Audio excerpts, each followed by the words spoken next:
Hola y bienvenidos a un nuevo capítulo de nuestra capacitación. Ya vamos en el capítulo 6, ajustes del túnel. Les pongo entre paréntesis SEQUA, ya ustedes saben que es exactamente lo mismo. Túnel es simplemente una definición de árbol y SEQUA es una definición de Altion, pero las dos representan exactamente lo mismo.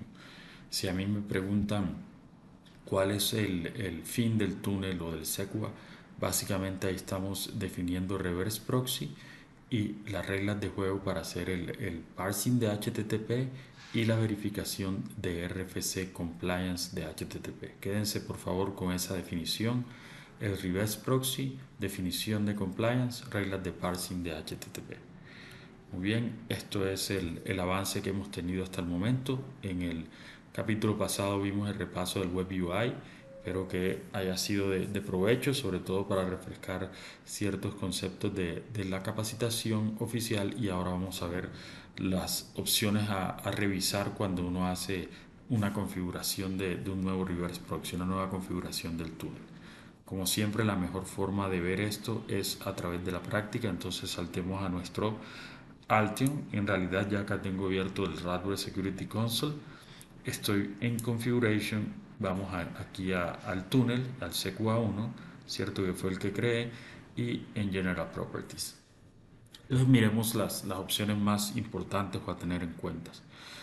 Cuando ustedes configuren el Auto Discovery y la generación automática de políticas sobre una aplicación, validen siempre que el Auto Tunnel Setting Optimizations está habilitado. Yo aquí no he habilitado la generación automática de políticas, por eso este check que está acá, me refiero a este, no está habilitado. Valídenlo una vez lo hagan porque la idea es que también la generación automática de políticas sea capaz de setear los parámetros del túnel, por ejemplo, los parámetros relacionados al tamaño del mensaje, los parámetros relacionados al parsing properties.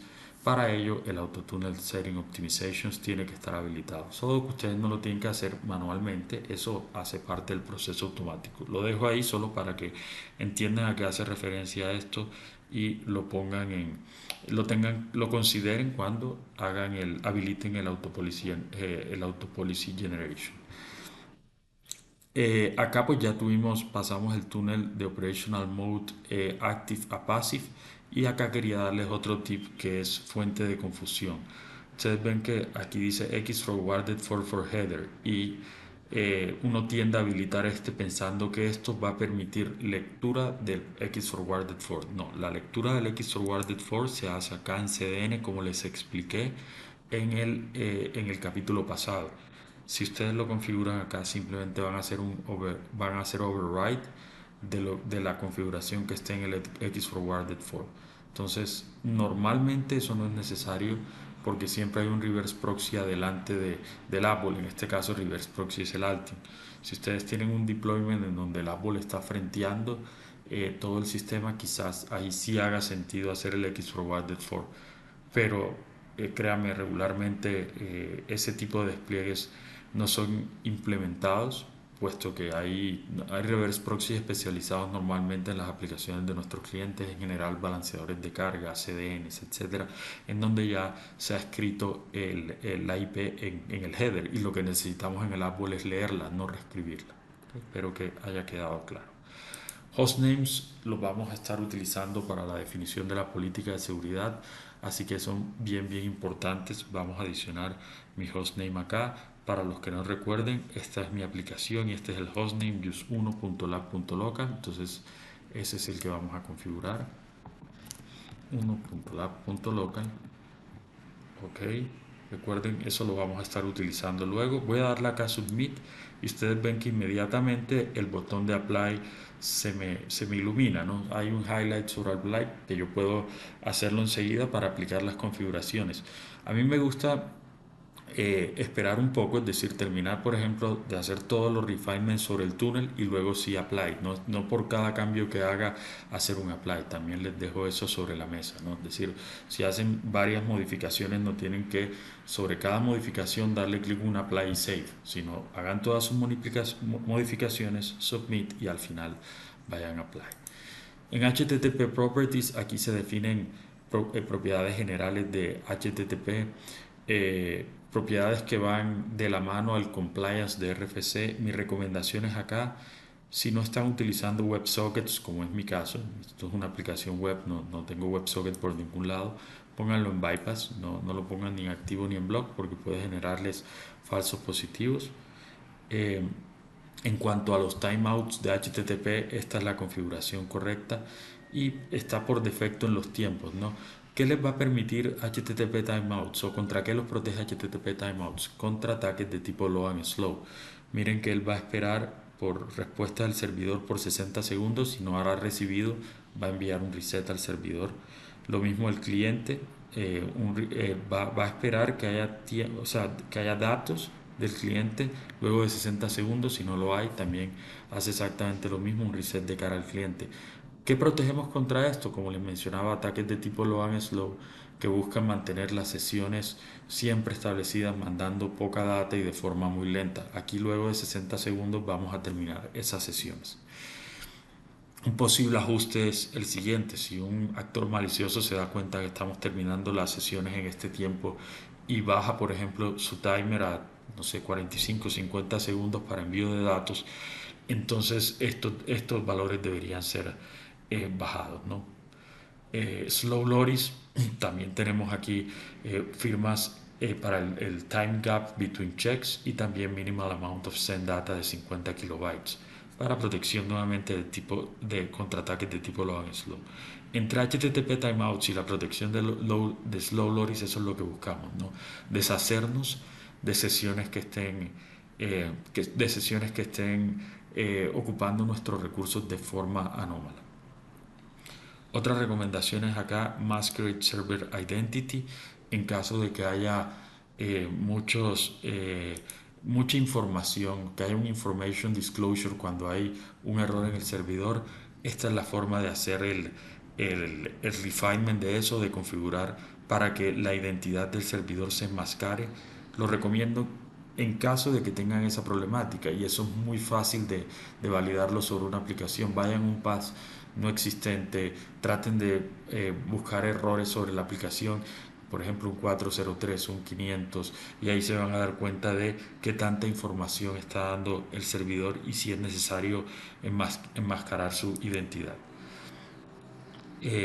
Acá también pueden reemplazar mensajes de error con custom messages. Por ejemplo, y por defecto, él viene que enmascarar errores 500 a 599 con una página en blanco, un message body blank, y 403 con una página blanca. Ustedes pueden editar aquí y modificar a otros tipos de mensajes o cambiar esto a un archivo, ¿no? Y pueden también importar el archivo. Tienen esas opciones para, por ejemplo, no únicamente tener una página en blanco, sino algo un poco más custom. Eh, Eso es con respecto a los reply message. Esto yo lo recomiendo configurar si es necesario, o sea, si hay mucha información o si el servidor brinda mucha información cuando hay un mensaje de error. Voy a darle nuevamente submit acá porque hice modificaciones. Si ustedes recuerdan, modifiqué el WebSocket Operational Mode. Quiero que vean algo: ya la mayoría de cositas acá vienen preconfiguradas con las mejores prácticas. Yo solo les estoy dando lineamientos para que hagan un double check, revisen, y también porque en versiones antiguas de Apple esto no venía preconfigurado de esta manera, entonces también hagan el contraste. Eso aplica, esto que acabo de decir, aplica mucho para las parsing properties. Parsing properties es exactamente eso, es decir, cómo el equipo va a hacer el parsing de HTTP, cuáles son las reglas de juego para hacer el parsing de HTTP y cuáles son las alertas que va a tener en cuenta. Por ejemplo, si una de estas no se cumple, pues él va a dar un evento de seguridad que va a indicar que hay un RFC non-compliance, ¿cierto? Precisamente por eso, porque no cumple con estas reglas de juego. Entonces, ¿qué viene preconfigurado acá? Esto: fast upload for large HTTP request y también for large HTTP request file. La idea de esto es que pues inicialmente se haga un scan del archivo, se haga un scan de HTTP request, pero si ya es muy largo, hay una cadena muy larga o hay mucho contenido en el HTTP request, que eso no es muy usual, pues le vamos a hacer un fast upload para evitar, no sé, sobrecargar los recursos del Apple, ¿no? Esa es la idea con eso, cuidar, ser seguros porque vamos a estar haciendo la verificación, pero también al mismo tiempo cuidar nuestros recursos en el Apple, hacer un balance ahí, porque se dan casos en aplicaciones en donde el request es realmente grande o que hay archivos dentro del request que nos saturan el Web Application Firewall. Luego estos dos, el Allow Multiple Parameters con el mismo nombre y diferentes valores en JSON, y también parámetros sin el signo de igual, permitir parámetros sin el signo de igual, también son recomendaciones que tenemos precisamente porque son dadas a dar falsos positivos. Estas recomendaciones son muy dadas a dar falsos positivos, por eso esas protecciones, perdón, son muy dadas a dar falsos positivos, por eso las colocamos con los checks de entrada para evitar cualquier tipo de inconveniente sobre las aplicaciones. De nuevo, esto viene configurado por defecto. Última recomendación aquí dentro de los túneles, el HTTP Message Size. En el HTTP Message Size él tiene unos valores por defecto que digamos eh, están muy bien determinados, diría yo, porque no producen muchos falsos positivos o digamos que se acomodan a la mayoría de las aplicaciones, pero tengan presente estos valores. Aquí es cuando yo defino, por ejemplo, cuál es el tamaño máximo del body en un client request. Si hay un tamaño mayor a este, pues se va a bloquear el requerimiento y vamos a generar también un evento de seguridad. Lo mismo para las cookies. Ustedes pueden aquí definir también otros headers en caso de que sea necesario. Y aquí tenemos para el client request y para el server reply. Estos parámetros se van a ajustar durante la generación automática de políticas. O sea, todo esto se va a modificar automáticamente, pero ténganlo muy presente porque siempre hay una aplicación, un requerimiento en particular, algo que esté por fuera de lo definido aquí que nos puede llegar a dar problemas, que nos puede llegar a dar un falso positivo y ya saben ustedes dónde ajustar. Eso, los logs dentro del forensics les van a decir claramente dónde está el problema. Por ejemplo, si es un problema en el body o en total headers, él se los va a decir, y también a que el valor es recomendado a ajustar, por ejemplo, de 512 kilobytes a no sé, 1 megabyte, por ejemplo, en caso de que ese sea el ajuste o la recomendación que les dé, pero él les va a dar las dos cosas, dónde ajustarlo y a dónde ajustarlo. Bueno, eso es en cuanto a la parte práctica de los túneles. Volvamos a nuestra presentación para cerrar. Entonces, hagamos un repaso rápido. Recuerden el Auto Tunnel Setting Optimization. Aquí está habilitado. Este se va a habilitar cuando tengamos el Security Policy habilitado. X Rewarded for no es necesario. Recuerden que esto es hacer una sobreescritura de este campo con la IP. Normalmente no lo requerimos. Y esta recomendación del Include this tunnel in the default web application ya no existe en la versión nueva. Si están trabajando en una versión antigua, por favor remuévanla. No trabajen con default web application, que es un set de políticas por defecto. Y la idea con el Apple es siempre trabajarlo con generación automática de políticas, nunca nada por defecto. ¿Por qué? Porque la idea de un Web Application Firewall es que haga análisis de comportamiento, que genere la política de forma automática y que no haga todo el enforcement basado en un set de políticas por default, porque no hace sentido. Todas las aplicaciones son distintas. Entonces, les dejo ese tip para aplicaciones antiguas. El hostname, importantísimo. Yo lo pasé quizás muy a la ligera, pero siempre definan el hostname o los hostnames, porque la idea es hacer políticas de seguridad basados en los hostnames. Protección contra ataques de tipo low and slow es súper recomendado. Los timeouts no hay que configurarlos, es simplemente validar que todo esté chequeado. Masking error, recuerden, la idea aquí es validar si estamos teniendo mucha información de errores en la aplicación, y si es el caso, ponerlos con un mensaje con un mensaje en blank como está aquí en la pantalla, o ustedes pueden hacer una configuración de custom message.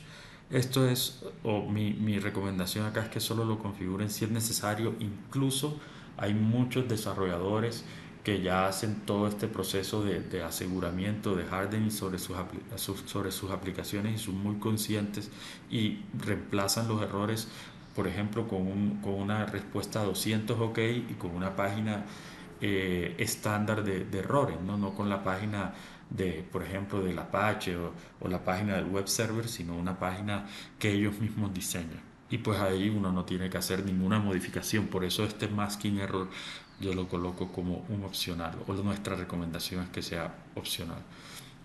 Si no utilizan WebSockets, no los habiliten. El parsing properties, ya saben, viene por default. Solo validen el fast upload habilitado y los parámetros de JSON los parámetros sin el signo de igual también habilitados, simplemente para no tener inconvenientes con falsos positivos. Estos son, recuerden, recomendaciones operacionales nuestras, ya muchas heridas de guerra, por así decirlo, en implementaciones prácticas. Por eso se las recomendamos, ¿no? Y finalmente el tamaño de los mensajes. Ya saben dónde está el HTTP Message Size en el AppWell. Ya saben que esto se autoconfigura. En raras ocasiones nos dan falsos positivos. Tengan en cuenta que se hacen modificaciones normalmente desde el Forensic, o sea, desde el tab de Forensic se refinan estos valores y quedan configurados acá de forma automática. Bueno, muchas gracias y nos vemos en el siguiente módulo.